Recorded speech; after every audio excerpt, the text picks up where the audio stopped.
జగద్గురు ఆదిశంకరులు ప్రతిపాదించిన ఈ సాధనా పంచకములో పేర్కొన్న 5 శ్లోకములలో వేదాంత సాధనకు ఉపయోగపడే 40 సూత్రములుగా వివరించారు. కర్మకాండ అనేది అనేకత్వాన్ని సూచించే ద్వైత సిద్ధాంతములకు సంబంధించినది. అద్వైత సిద్ధాంతములో పూజలు చేయడం, ప్రార్థనలు గావించడం, శరణు వేడడం, త్యాగం చేయడం వంటివి ఉండవు.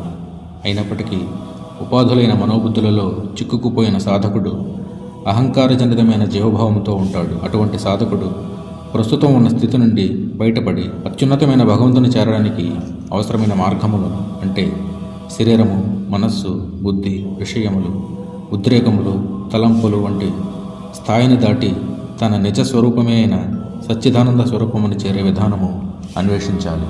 ఆధ్యాత్మిక సాధకుడు తన మనోపరిధిని దాటి దానికి ఆవలనున్న శుద్ధ చైతన్య స్వరూపమైన పరమాత్మను ప్రత్యక్షానుభవం ద్వారా పొందటానికి అవసరమైన మెలకువలను ఎంతో సులభముగా ఆచరించదగిన విధానములను ఈ 5 శ్లోకములలో పొందుపరిచారు. ఆధ్యాత్మిక సాధకుడు ఎటువంటి వాడైనా ఈ సూచనల యందు విశ్వాసం ఉంచి శ్రద్ధగా ఆచరించినట్లయితే తప్పుదారి పట్టకుండా, ప్రయోజన శూన్యములైన మార్గములో పడకుండా, అధైర్యపడకుండా, శుష్క వాదనలు చేయకుండా, విడత్రోవను పట్టించే నిర్ణయాల బారి పడకుండా సక్రమ మార్గములో సాధన చేయడం సాధ్యపడుతుంది. ఎంతోమంది వేదవేద్యులు, ఉపనిషత్ ఋషులు అయిన మహాత్ములు ఆచరించి బ్రహ్మ సాక్షాత్కారము పొందిన సాధనా మార్గములను శ్రీ జగద్గురు ఆదిశంకరులు ఈ శ్లోకముల్లో మనకు ఉపదేశించారు. ప్రారంభ శ్లోకములో శ్రీ శంకర భగవత్పాదుల వారు ఆధ్యాత్మిక సాధకునకు అవసరమైన 8 సూచనలకు సంబంధించిన వివరాలను ఇలా తెలియజేశారు. ప్రతినిత్యం వేదములను అధ్యయనం చేయాలి. ఉపనిషత్తులు అందించిన మహత్తరమైన సందేశములను చదివి మననం చేసుకొనడం వలన సాధకుని మనస్సు ఎల్లప్పుడూ ఉత్తేజితమై ఉంటుంది. ఇంద్రియములను పరవశింపజేసే బాహ్య ప్రపంచంలోని విషయ వస్తువుల మధ్య, సమాజంలో ఎల్లప్పుడూ యథేచ్ఛగా, బాధ్యతారహితంగా, ఇష్టం వచ్చిన రీతిలో జీవిస్తున్న మనుషుల మధ్య సాధకుడు నిరంతరం జీవించవలసి ఉంటుంది. ఇటువంటి వ్యక్తుల మధ్య, వస్తువుల మధ్య జీవిస్తున్నప్పుడు తాత్కాలికమైన ఆనందోద్రేకములు వెల్లుబుక్కుతాయి. మంచి పటుత్వం కలిగిన భాషతో ఆధ్యాత్మిక విలువలను అందించగలిగిన శాస్త్రములు, వేదములు, ఉపనిషత్తులు వంటి గ్రంథములు మాత్రమే. అందుచేత వేదములకు అంత్యభాగములైన ఉపనిషత్తులను ప్రతినిత్యం అధ్యయనం చేయవలసిన అవసరం ఎంతైనా ఉంది. వేదములలో ప్రతిపాదించబడిన కర్మలను అత్యంత శ్రద్ధతో ఆచరించాలి. అర్థం చేసుకోనకుండా శాస్త్రములను చదవడం వలన, సరి అయిన అవగాహన లేకుండా చేసే మననం వలన ఆత్మజ్ఞానం లభించదు. శాస్త్రములలోని విషయములను దృఢమైన నిశ్చయంతో నిత్య జీవితంలోనికి అన్వయించుకొని చిత్తశుద్ధితో ఆచరించాలి. ఉపనిషత్తులచే ప్రతిపాదించబడిన నీత కర్మలను ఆచరించాలి. ఉపనిషత్ ఋషులు బోధించిన ఉత్తమ జీవిత విధానములను అత్యంత శ్రద్ధతో అలవరుచుకోవాలి. జీవితములో అన్ని రకములైన పరిస్థితుల్లోనూ వివేకము, ఆత్మనిగ్రహము తప్పనిసరిగా ఉండాలి. ప్రపంచంలోని వస్తువుల మధ్య, ఉద్రేకముల మధ్య, తలంపుల మధ్య సంచరించే శరీర మనోబుద్ధుల యొక్క రాగములను, సంకల్పములను మితముగా వినియోగించే విధానములను అలవరుచుకోవాలి. ఈ విధంగా కూడబెట్టుకున్న శక్తులను కర్తవ్య కర్మలను ఆచరించటానికి వినియోగించాలి. కర్మలన్నింటినీ భగవదారాధనగా సమర్పణ గావించాలి. అంకిత భావము అంటే అహంకారమును భగవంతునికి సమర్పించి అహంకారపూరితమైన కోరికలన్నిటినీ భగవదర్పణం గావించటం, నేను, నాకు కావాలి అనే స్వార్థపూరితమైన కోరికలు మన అంతరంగములో అంతకుముందే స్థిరపడి ఉన్న వాసనలను అధికమయ్యేలా చేస్తాయి. స్వార్థకర్మలు మానసికపరమైన అనుబంధాలను అధికముగా పెంచుతాయి. మనకు మనమే భగవంతునికి సమర్పించుకొని స్వార్థకర్మలన్నింటినీ ఆయనకు అంకితం చేయాలి. అంతరంగంలోని వాసనలను క్షయింపచేయాలంటే మన కోరికలన్నింటినీ భగవంతునికి సమర్పించి కర్మలు చేయడం ఒక్కటే సులభమైన మార్గము. అంతరంగంలోని వాసనలను క్షయింపచేసి నిర్మూలించటం వలన మలిన వాసనల నుండి అంతరంగం విముక్తి చెందుతుంది.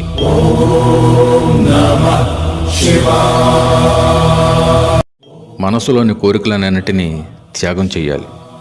మనసులో కోరికలు అనంతముగా ఉద్భవిస్తున్నంతకాలము ఆలోచనలు తుఫానులా ముందుకు దూసుకుపోయి విషయభోగములందు రాగాన్ని సృష్టించి మనసును బీభత్సం గావిస్తాయి. ఈ విధంగా బాహ్యంగా పయనించే మనసు శాస్త్రములలోని సూక్ష్మమైన విషయాలను చదివి గ్రహించడానికి కానీ, వాటిని తిరిగి మననం చేసుకోవడానికి కానీ యోగ్యత కలిగి ఉండదు. శాస్త్రములలోని విషయములపై దృఢమైన అవగాహన లేకపోతే తన నిజస్వరూపమైన సత్స్వరూపమును ధ్యానం చేయడం సాధ్యపడదు.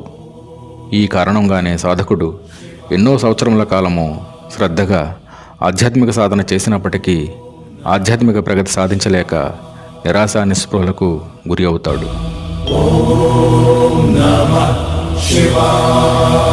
అంతరంగములోని పాపములన్నిటినీ ప్రక్షాళన గావించాలి.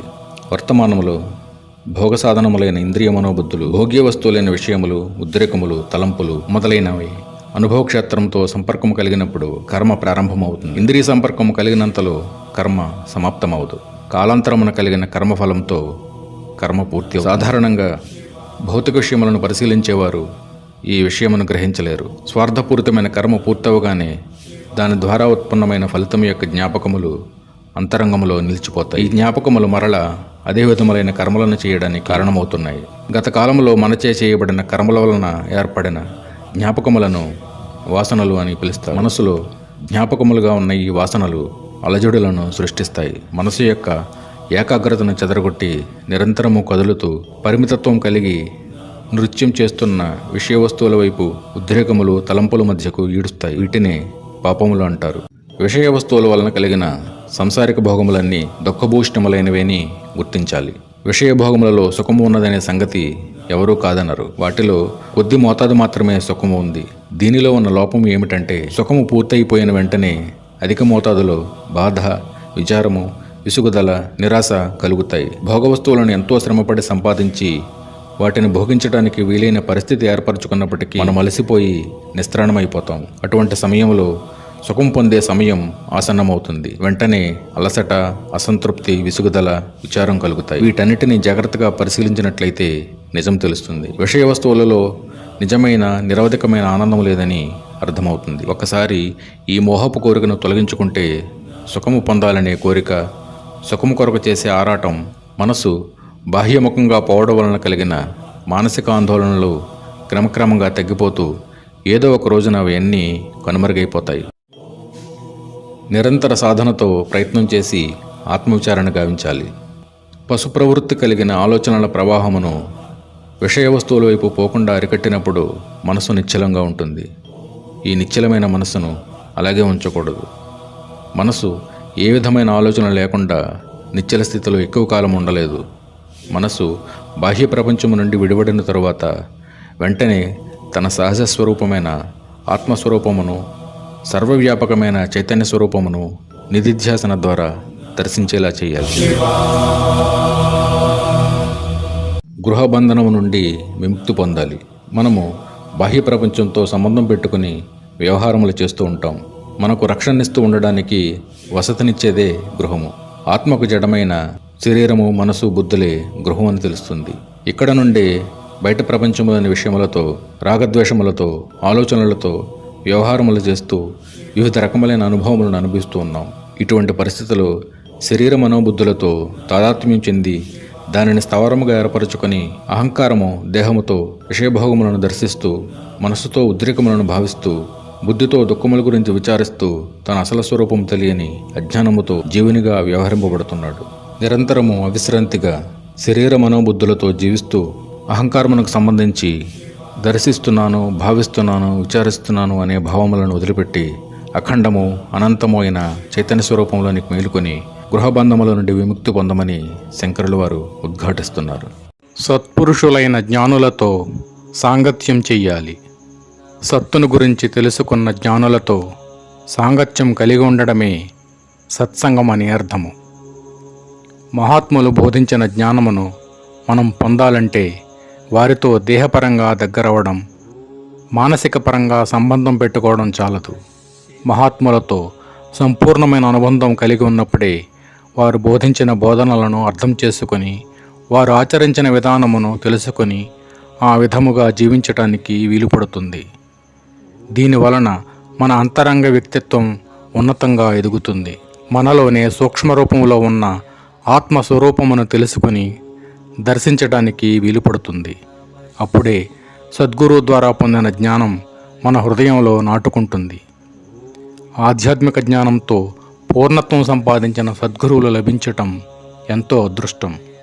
అటువంటి వారు చాలా అరుదుగా ఉంటారు. అటువంటి మహాత్ములు రచించిన గ్రంథములలోని జ్ఞానమును మనం చదివి అర్థం చేసుకున్నప్పుడు పరోక్షంగా వారితో నిరంతరం సాంగత్యం ఉన్నట్లే అవుతుంది. ఇదే మహాత్ములు మనకు విడిచి వెళ్ళిన గురు పరంపర సాంప్రదాయం. భగవంతుని యందు నిశ్చలమైన భక్తి కలిగి ఉండాలి. అత్యున్నతమైన విలువ కలిగిన భగవంతునిపై మరలిన ప్రేమను భక్తి అని అంటారు. భక్తి కలిగిన మనస్సులోని శక్తులన్నీ సమీకృతములై వికసిస్తాయి.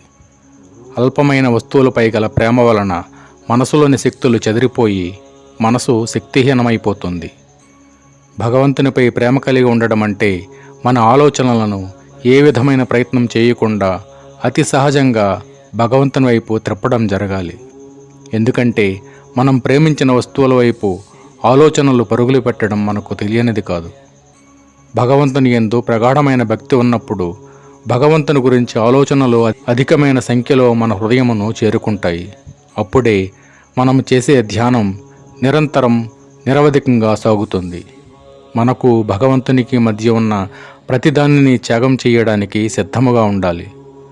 భగవంతుని వైపు మనసు తిరగడం భక్తి అని, నానాత్వం వైపు తిరగడం ప్రేమ అని అంటారు. శాంతి వంటి జీవితపు విలువలను అలవరుచుకోవాలి.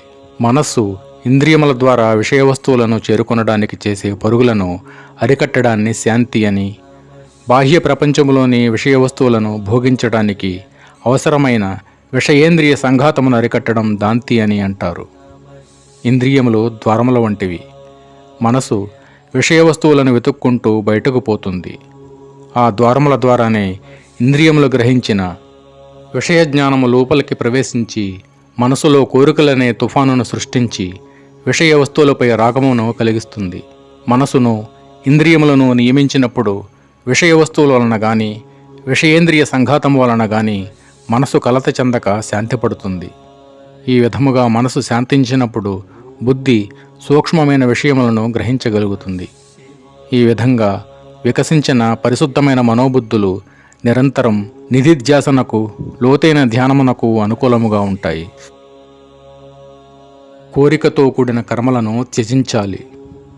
కర్మలు వాటంతట అవి మనకు హాని కలిగించవు. కోరికలు లేకుండా నిష్కామ కర్మలను ఆచరించినప్పుడు అంతరంగములోని వాసనలు క్షళన చేయబడతాయి.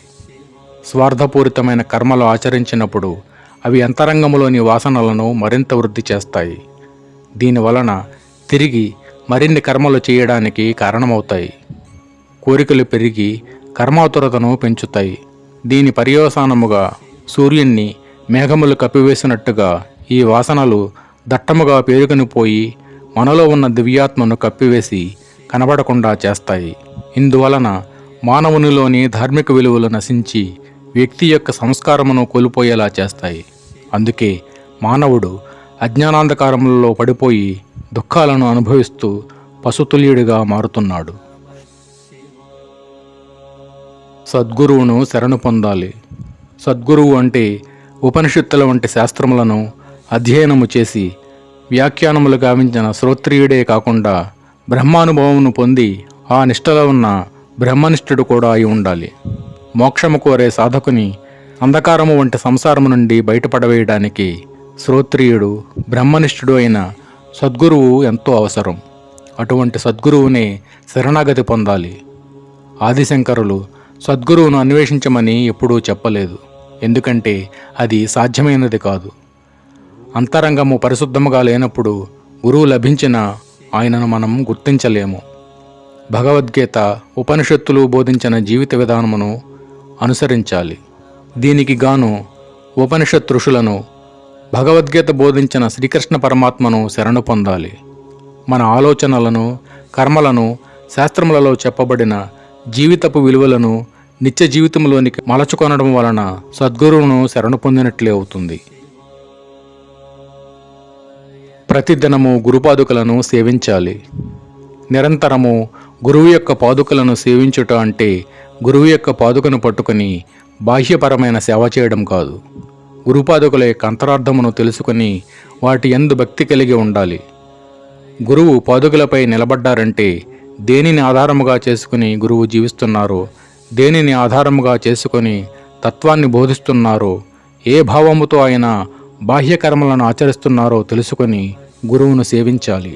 సమస్త ప్రాణికోటిలోనూ జీవాత్మగా ప్రతిబింబిస్తున్న సర్వవ్యాపకమైన పరమాత్మ స్వరూపమును నిరంతరము నిధిధ్యాసనము చేయడం, గురుపాదుకులను సేవించడం వలన సాధ్యపడుతుంది.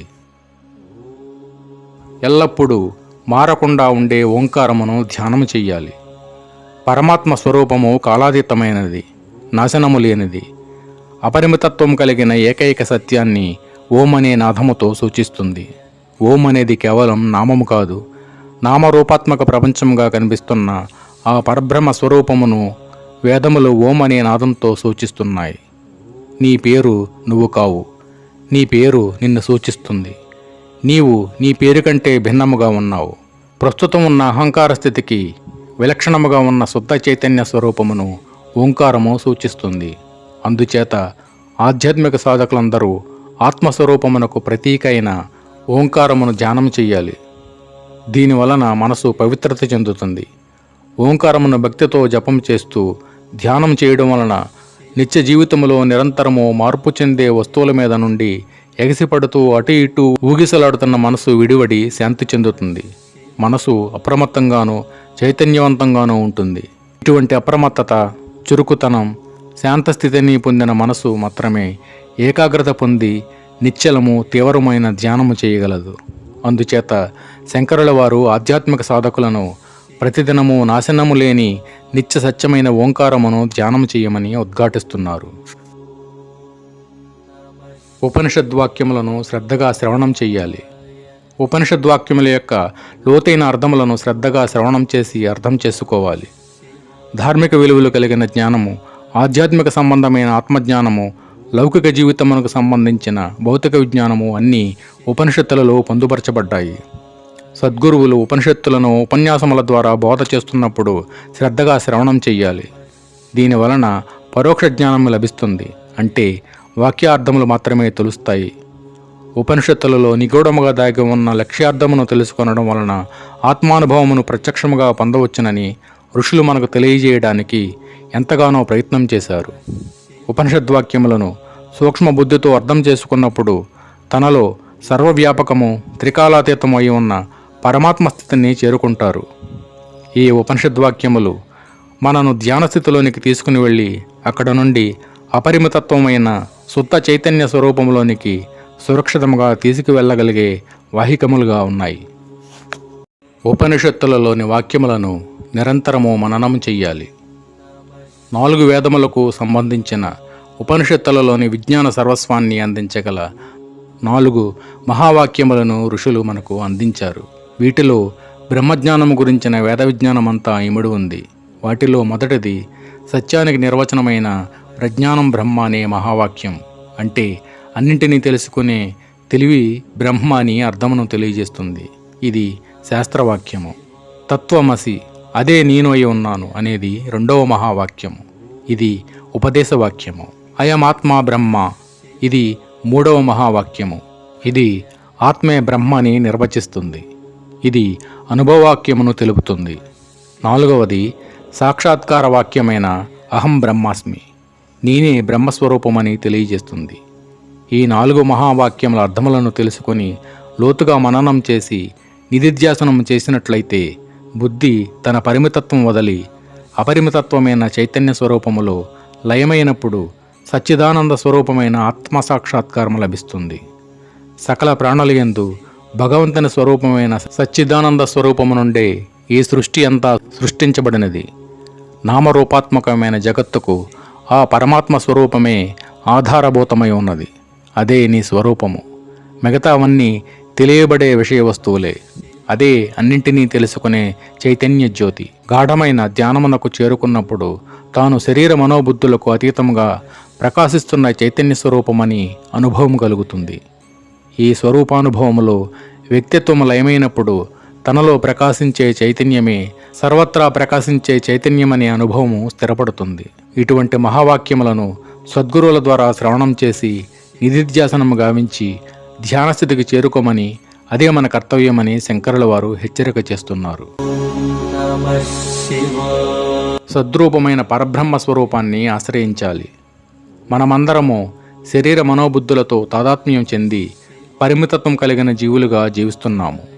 అహంకారజనితమైన జీవుడు బాహ్య ప్రపంచములోని విషయ సుఖముల కొరకు కర్మలు ఆచరిస్తూ అశాంతిని పొంది తన నిజస్వరూపమును తెలుసుకోలేకపోతున్నాడు. దేహ తాదాత్మ్యం వదలి తాను దేహము కానని, పరమాత్మ స్వరూపమైన సచ్చిదానంద స్వరూపమని భావించిన వాడే నిజమైన ముముక్షువు. అందుచేత శాస్త్ర విచారణ ద్వారా శరీర మనోబుద్ధుల యందు తాదాత్మ్య భావమును వదిలిపెట్టి సస్వరూపమైన ఆత్మస్వరూపముతో అనుసంధానము చేసుకున్నప్పుడు సర్వవ్యాపి అయిన పరబ్రహ్మ యొక్క సాక్షాత్కారము లభిస్తుంది. దుస్తర్కాలను పూర్తిగా వదిలిపెట్టాలి. తర్కము జ్ఞాన సముపార్జనకు ఉపయోగిస్తుంది, వినాశనానికి పనికి వస్తుంది. తర్కము శాస్త్రసమ్మతమైనప్పుడు దాని ప్రభావము వలన మనలోని జ్ఞానము మరింతగా వృద్ధి పొంది లక్ష్యాన్ని చేరడానికి మార్గము సుగమమవుతుంది. అదే తర్కము కుయుక్తులతో ఉన్నప్పుడు సదవగాహన లోపించి మన మార్గము అంధకారమై చేరవలసిన లక్ష్యమును చేరకుండా అవరోధము కలిగిస్తుంది. ఉపనిషత్తుల యందు శ్రద్ధ విశ్వాసము లేని వారు చేసే నిరర్ధక తర్కమును పూర్తిగా నిషేధించాలి. అటువంటి వారు దేశకాలాదులకు అతీతమైన సర్వాంతర్యామి అయిన పరమాత్మ స్వరూపాన్ని దర్శించలేరు. దీనిని పొందడానికి సునిశ్చితమైన బుద్ధి చాలా అవసరం. అంతరంగములోని సూక్ష్మంగా ఉండే పరికరములైన మనోబుద్ధులు రాగద్వేషములతో నిండి ఉండడం వలన విశ్వవ్యాప్తమైన సత్స్వరూపమును ఎంతమాత్రం సాక్షాత్కరించుకోలేరు. శృతి సమ్మతమైన తర్కమును మనం అనుసరించాలి. దుస్తర్కములను నిరర్ధక వాదనలు అనవసరమన్నారు. కానీ ఆత్మస్వరూపమని తెలుసుకొనడానికి శృతులు ప్రతిపాదించిన తర్కములు, వాదనలు, సిద్ధాంతములు వంటి వాటిని సునిశ్చితమైన బుద్ధితో అర్థం చేసుకొనడం చాలా అవసరమని తెలుసుకోవాలి. వేదాంత శాస్త్రములలో పొందుపరచబడిన జ్ఞానము సూక్ష్మమైన బుద్ధి ద్వారా గ్రహించవలసినదే. ఉపనిషత్తులు సూచించిన పద్ధతుల ద్వారా అధ్యయనం చేసి తర్కించి ఆత్మస్వరూపమును నిరూపించవలసినదే. మన ఋషులు ప్రతిపాదించిన సిద్ధాంతముల ద్వారా విషయ పరిశీలన గావించి పంచకోశములను నిషేధించి అవస్థాత్రయమును వ్యతిరేకించి జగత్తు అంతటికీ ఆధారభూతమైన ఆత్మస్వరూపమును గుర్తించాలి. నిర్మలము నిశ్చలము అయిన సూక్ష్మ బుద్ధి మాత్రమే శుద్ధ చైతన్య స్వరూపమైన పరమాత్మతత్వంలోనికి ముముక్షులను చేర్చగలదు. మనసును బ్రహ్మానుభవంలో లయం చెయ్యాలి. మనము చాలా కాలముగా శరీర మనోబుద్ధులతో తాదాత్మ్యం చెంది బాహ్య ప్రపంచములోని విషయములతోనూ రాగములతోనూ తలపులతోనూ ఆనందమును అన్వేషించుకుంటూ జీవభావముతో జీవిస్తున్నాము. ఈ విధంగా జీవభ్రాంతితో జీవించడం వలన ఎంతకాలం శ్రవణము గావించిన వాసనా ప్రభావం అధికంగా ఉండి జీవభావమును విడిచిపెట్టకుండా నిస్సహాయలమై దుర్భర పరిస్థితిలో ఉంటున్నాము. ఈ భ్రమాజనితమైన జీవభావము నుండి బయటపడాలంటే అన్నిటికంటే ఉత్తమమైన అహం బ్రహ్మాస్మి అనే మహావాక్యమును శ్రవణ మనన నిధిధ్యాసనాల ద్వారా ఆత్మానుభవమును పొందాలి. జీవభావం పోవడానికి సరైన విరుగుడు మందు ఇదే. ఆత్మ కాలాతీతమైనది కనుక నేను శరీర మనోబుద్ధులను కాను. శరీర సంబంధమైన వికారములు, బాధలు, జనన మరణములు, ఆరోగ్య అనారోగ్యములు, వర్ణాశ్రమ ధర్మములు, జాతి కుల గోత్రములు, మనసుకు సంబంధించిన సుఖదుఖములు, బుద్ధికి సంబంధించిన నిర్ణయాలు నావి కావు. నేను శరీరమును కాను, నేను మనసును కాను, నేను బుద్ధిని కాను. నేను సర్వకాల సర్వావస్థలలో నేను అవినాశి అయిన పరబ్రహ్మ స్వరూపమును అని భావించి చెదిరిపోని ప్రశాంతత, సంతోషము, సమత్వము కలిగిన మనసు ఆనందముతో మనసును నింపుకోవాలి. గర్వమును విడిచిపెట్టాలి. దేహముతో తాదాత్మ్య భావమును పొంది విషయ వస్తువుల యందు మమత్వ భావమును పెంచుకొని అహంకారమునకు అసత్య విలువలను కల్పించుకొని ఇతరులను అగౌరవపరుస్తూ మనం గర్వపడుతూ ఉంటాము. ఈ పరిస్థితులన్నీ మనలో గర్వాన్ని పెంచుతాయి. ఈ గర్వము అహంకారం యొక్క ప్రతిరూపమే. అహంకారమును దాని చుట్టూ ఆవరించి ఉన్న పదార్థపు పొరలతో గల తాదాత్మ్య భావమును జాగ్రత్తగా పరిశీలిస్తే ఈ గర్వము అహంకారం యొక్క స్వభావమే అని అర్థమవుతుంది. ఈ గర్వమును, దానికి కారణమైన మమత్వ భావమును త్యజించాలంటే అహంకారమును సస్వరూపమైన ఆత్మకు సమర్పణ గావించాలి. నేను దేహమును అనుభవమును విడనాడాలి. అనేక వేల సంవత్సరముల నుండి తక్కువ జాతికి చెందిన జంతు వృక్షజాతుల దగ్గర నుండి జన్మ ఎత్తుతూ అనేక పరిణామ దశలలోకి మారుతూ మానవ జన్మలు ఎత్తే వరకు నేను శరీరమును అనే భావముతో బ్రతుకుతున్నాము. నేను దేహమును అని భావించడం క్రింది జాతి జీవులకు సహజమే. ఎందుకంటే అది ప్రకృతి ధర్మము. ప్రకృతికి సంబంధించిన శరీర నిర్మాణములోను శరీర వ్యాపారములోను పూర్ణత్వాన్ని సాధించలేదు. కానీ మానవ జన్మ దగ్గరికి వచ్చేటప్పటికి మానవ శరీర నిర్మాణములోను శరీర వ్యాపారములోను సంపూర్ణత్వమును చేరుకొనడం జరిగింది. ఇక మీదట శరీర అందాన్ని సంరక్షించుకుంటూ గొప్పతనమును గౌరవమును పెంచుకొనడం ద్వారా కావలసినది దేహ పరిరక్షణ కాదు. మానవ శరీరము ఇతరులకు ఉపకారం చేయడానికి నిర్దేశించబడినది. నీ శరీరము నీ కొరకు కాదు, ఇతరులకు సహాయం చేయడానికి ఉపయోగపడే పరికరము. మనోబుద్ధులను పవిత్రంగా చేయడమే ప్రస్తుతం మన అందరి కర్తవ్యమై ఉన్నది. దీని ద్వారా శరీర మనోబుద్ధులను అధిగమించి వీటన్నింటికీ అతీతమైన స్వప్రకాశకము శుద్ధ చైతన్య స్వరూపమైన పరమాత్మ స్వరూపమును అపరోక్షానుభవం ద్వారా పొందవచ్చును. జ్ఞులతో వాదనలు చేయవద్దు. మనము ఆత్మజ్ఞాన సంపన్నులను ప్రత్యక్షముగా ఆత్మ సాక్షాత్కారం పొందిన వానిని స్వలాభము కొరకే ఆశ్రయిస్తున్నాము. నిజముగా మన నుండి వారేమీ ప్రతిఫలం కోరుకోవడం లేదు. ఆత్మస్వరూపము గురించి దాని గొప్పతనం గురించి మనకు బోధించడం వలన వారికేమి లభిస్తుంది? వారు మనకెంతో సహనముతో ఆత్మను గురించి తెలియజేసి దానిని అందుకొనడానికి సహాయపడటంలో వారికి ఏ విధమైన ప్రయోజనము లేదు. వారంతా జీవితంలో పరిపూర్ణత్వాన్ని సాధించి ఉన్నవారు. మనకు కలుగుతున్న బాధలను చూసి జాలిపడి మనకు సలహాలనిచ్చి చైతన్యవంతులుగా చేసి సరైన మార్గమును చూపిస్తారు. మనము కుతర్కములు వాదనలు వారితో చేయడం వలన వారిలోని జ్ఞాన సంపద కరుణ మన మీద వర్షించకుండా మనకు మనమే అడ్డుకున్న వారం అవుతున్నాము. ఈ అనవసరమైన వాదనల వలన తర్కము వలన మనం అఖండానందమును పొందలేక దానికి దూరమైపోతున్నాము.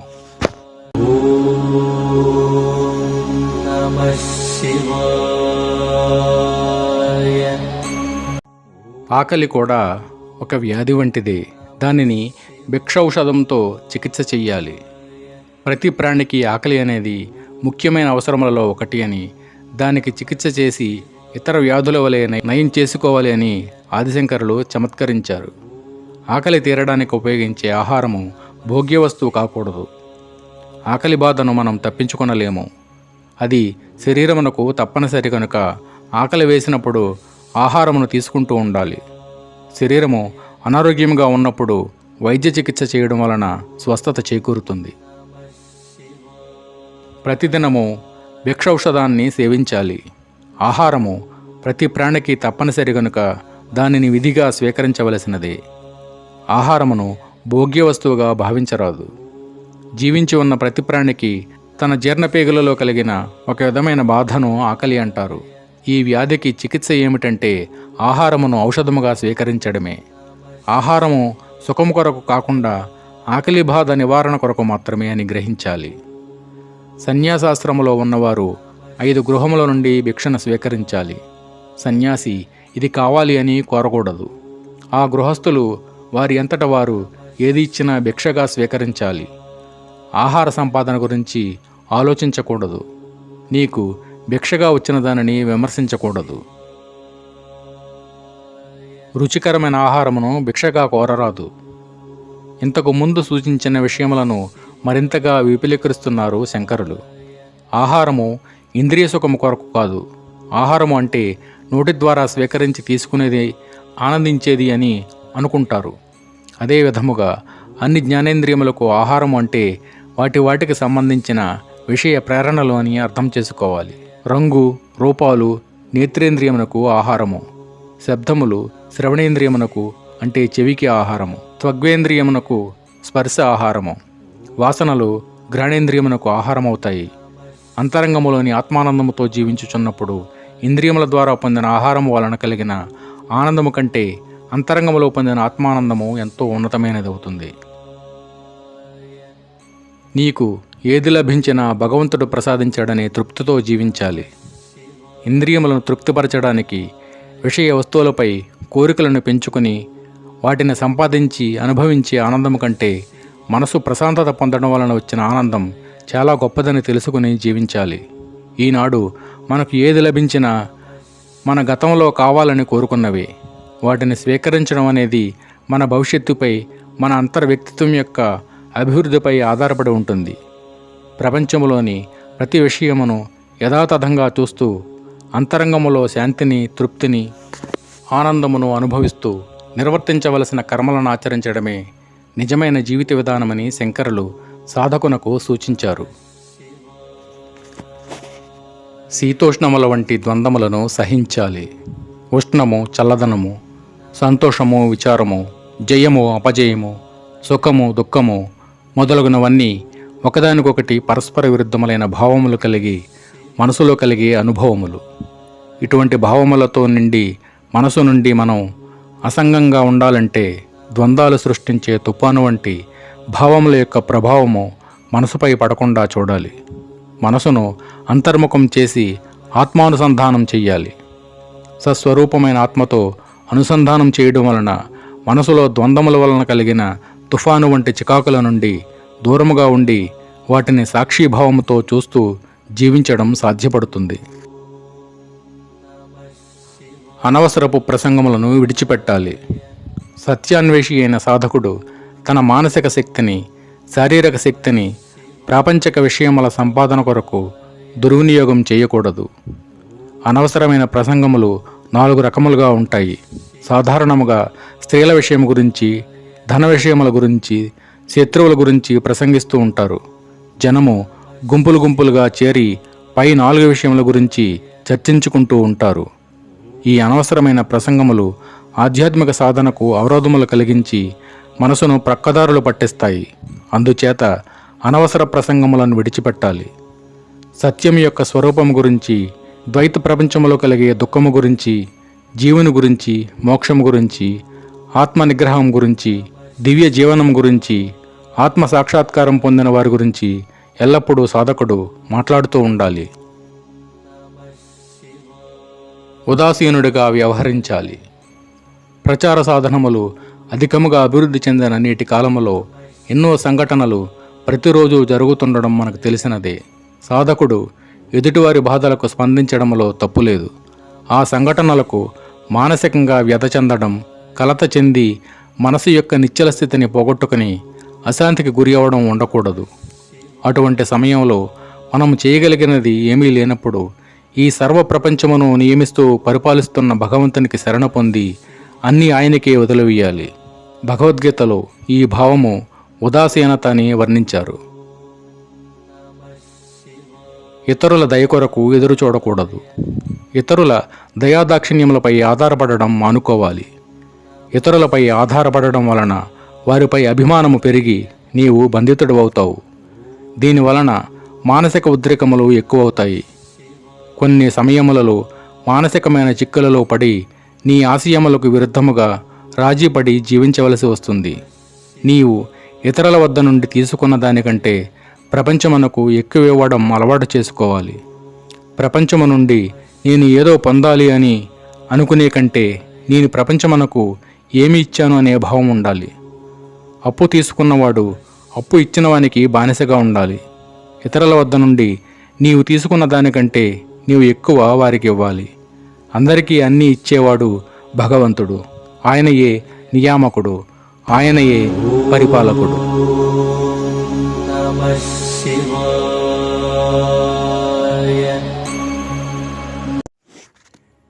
ఏకాంతములో సుఖముగా జీవించాలి.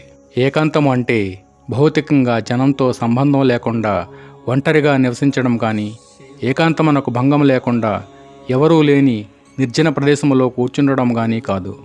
ఆ విధముగా ఒంటరిగా కూర్చున్న నీ జ్ఞాపకముల తాలూకు ఆలోచనలు, ఉద్రేకములు తుఫానులా నీ మనసు మీద పడి బీభత్సం సృష్టిస్తాయి. రెండవది లేని ఏకము, అద్వితీయము అయిన మీలోని ఆత్మస్వరూపమైన పరమాత్మను ఏకాగ్రతతో ధ్యానం చేయడమే ఏకాంతమవుతుంది. ఏకాంతము అంటే సంస్కృతములో ఏకం ఒకటి, అంతం చివరిది అయిన లక్ష్యము అంటే ఏకాగ్రత అనే అర్థము స్ఫురిస్తుంది. ధ్యాన సమయంలో నీ మనసు ఏకాగ్రస్థితిని చేరుకున్నప్పుడు మనసు నిశ్చలమైన శాంతిని పొందుతుంది. శాంతమే ఆనందము కనుక సహజంగా బ్రహ్మానందమును మనసు అనుభవిస్తుంది. భగవంతుని ధ్యానముతో మనసును శాంతింపచేసుకోవాలి. ఎల్లప్పుడూ కామము, మోహము, కోరికల వంటి వాటితో మనసు బయట ప్రపంచములోని విషయ వస్తువుల కొరకు పరుగులు పెట్టి వాటి వలన కలిగిన ఉద్రేకములతోనూ ఆలోచనలతోనూ మనసు తన శక్తినంతా వృధా చేసుకుని శక్తిని కోల్పోతుంది. ఈ విధంగా విషయ వస్తువుల వైపు అల్లరిగా ఇష్టమొచ్చినట్లు పరుగులు పెట్టిన మనసును నిశ్చలమునర్చి శాంతింపచెయ్యాలి. అటువంటి మనస్సు నిశ్చలత పొంది ఏకాగ్రత చెంది చురుకుతనము కలిగి ధ్యానము చేయగలదు.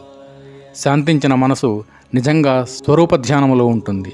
మనసు ఎంత శాంతము పొందితే అంత మేరకు స్వరూప ధ్యానం జరుగుతుంటుంది. సంపూర్ణ శాంతిని పొంది నిశ్చలముగా ఉన్న మనసు మనసే కాదు, అక్కడ ఉన్నది మనసు లేని అమనస్క స్థితి. అది పరమాత్మ స్వరూపమే. సర్వవ్యాపి అయిన పరమాత్మ స్వరూపమును దర్శించి అనుభవానికి తెచ్చుకోవాలి. మనసు శాంతి పొంది చైతన్యవంతమైన తరువాత ఉన్నది ఒకటే పరమాత్మ అనే ఏకాత్మ భావమును పొందాలి. ఈ విధంగా ఉన్న ఒకే ఒక్క పరమాత్మ స్వరూపమును సాక్షాత్కరించుకుని తరువాత సర్వవ్యాపి అవినాశి అయిన పరమాత్మను అంతటా చూడాలి. కేవలం ఆత్మ సాక్షాత్కారము వలన ప్రయోజనము లేదు. ఆత్మ సాక్షాత్కారము పొందిన తరువాత నామరూపాత్మకమైన దృశ్యమాన ప్రపంచమును చూస్తున్నప్పటికీ సర్వాత్మభావంతో చూడాలి. ఇటువంటి దృష్టితో చూసినప్పుడు ప్రపంచమంతా బ్రహ్మమయంగా తోస్తుంది. ఈ దృశ్యమాన ప్రపంచమంతా పరమాత్మపై ఆరోపించబడినదని గ్రహించాలి. కార్యములన్నీ కారణము యొక్క బహురూపములే. ఈ పరిమిత ప్రపంచములో శరీర మనోబుద్ధులనే పరికరములు, విషయ వస్తువులు, ఉద్రేకములు, ఆలోచనలు, నిత్యము మారిపోతున్న అనుభవ ప్రపంచము ఆత్మపై అజ్ఞానం వలన ఆరోపింపబడినవే. ఇవన్నీ పాము యొక్క మెరుపు, పొడుగు తోక, పడగ వంటివి త్రోడ మీద ఆరోపింపబడినట్లుగా ఆరోపించబడినవి. అలలు, బుడగలు, నురుగ, తుంపురులు అన్నీ సముద్రము కంటే వేరుగానట్లుగా భౌతిక ప్రపంచము కారణమైన శుద్ధ చైతన్యం యొక్క వ్యక్తరూపమే. వేదాంత శాస్త్రం ప్రకారం ప్రపంచమంతా సత్స్వరూపము కంటే వేరు కాదు. ఈ ప్రపంచములోని వస్తువులు, వ్యక్తులు శుద్ధ చైతన్య స్వరూపమైన ఆత్మపై మనస్సు చేత కల్పింపబడినవే. సస్వరూపమైన ఆత్మ యొక్క జ్ఞానం లేకపోవడం వలన ఇన్ని రూపాలుగా విక్షేపం పొంది మనసుకు కనిపిస్తున్నాయి. ఆత్మపై ఆరోపించబడిన ద్వైత ప్రపంచము మిథ్య అని గ్రహించినప్పుడు మనసు శాంతపడుతుంది.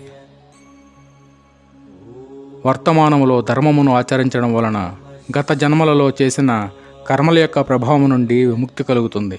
గతించిన కాలము మన వశములో లేదు. వర్తమానములో మాత్రం కర్మలను ఆచరిస్తూ ఉంటాము.